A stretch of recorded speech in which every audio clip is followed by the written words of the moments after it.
Setelah menuai polemik, DPR kemudian menyebut bahwa penundaan pengangkatan CPNS dari Kemenpan RB salah tafsir. Lalu bagaimana yang sebenarnya? Kami bahas bersama Zulfikar Arsesadikin, Wakil Ketua Komisi 2 DPR RI fraksi Golkar. Bergabung juga Johermansyah Johan, Guru Besar IPDN yang juga Dirjen Otonomi Daerah Kemendagri 2010-2014. Dan kami juga sudah mengundang perwakilan dari Kementerian Pan RB tapi tidak mengonfirmasi kehadiran hingga malam hari ini. Selamat malam Pak Zulfikar, Pak Jo. Selamat malam Priska, selamat malam Bang Johermansyah.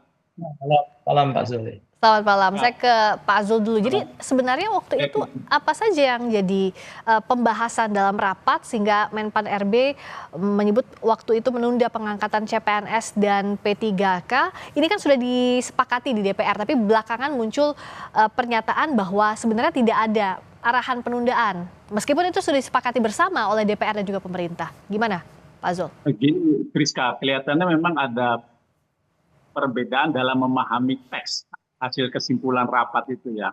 Kalau kita anggota DPR khususnya di Komisi 2 itu memahami waktu yang kita berikan menyelesaikan pengangkatan pada bulan Oktober 2025 untuk CPNS dan Maret 2026 untuk CP3K itu merupakan batas akhir ya. Batas akhir.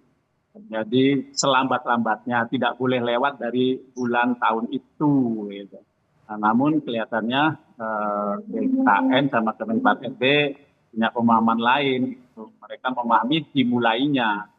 Itulah yang membuat akhirnya terjadi polemik lah begitu dan terjadi keputusan yang menurut saya ya yang membuat teman-teman CPNS dan teman-teman CP3K itu merasa ada tertunda karena memang sebenarnya kalau dari pihak mereka semenjak seleksi mereka itu kan sudah dikasih tahu tuh masing-masing CPNS dan masing-masing CP3K itu setiap tahapan yang harus mereka lalui. Ya. Dan untuk yang formasi 2024 memang CPNS dan CP3 yang tahap 1 itu berakhirnya Maret dan sebenarnya April itu sudah bisa dimulai pengangkatan. Oke, nah tapi kan sekarang sudah diteken aturannya.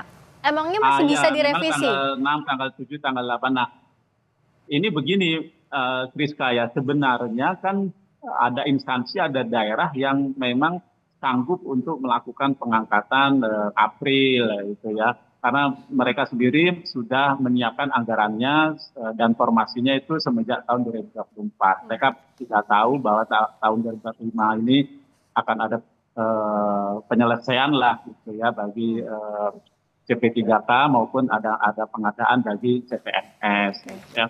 Kalau memang seperti itu dan sebenarnya yang CPNS dan CP3K itu tahapnya kan sudah sampai pemberkasan tuh, sampai kepada pengisian daftar riwayat hidup, sampai pengusulan NIK, bahkan sudah ada perteknya dari BKN bahwa itu akan bisa dilanjutkan ke tahap pengangkatan. Dan bagi kami menurut saya karena memang semangatnya itu adalah percepatan dan waktu itu adalah batas akhir menyelesaikan pengangkatan ya. Bukan dimulainya ya berangsur saja bagi instansi atau bagi daerah yang memang sudah tuntas pemberkasannya dan sudah ada keluar perteknya dari BKN ya diangkat aja dulu.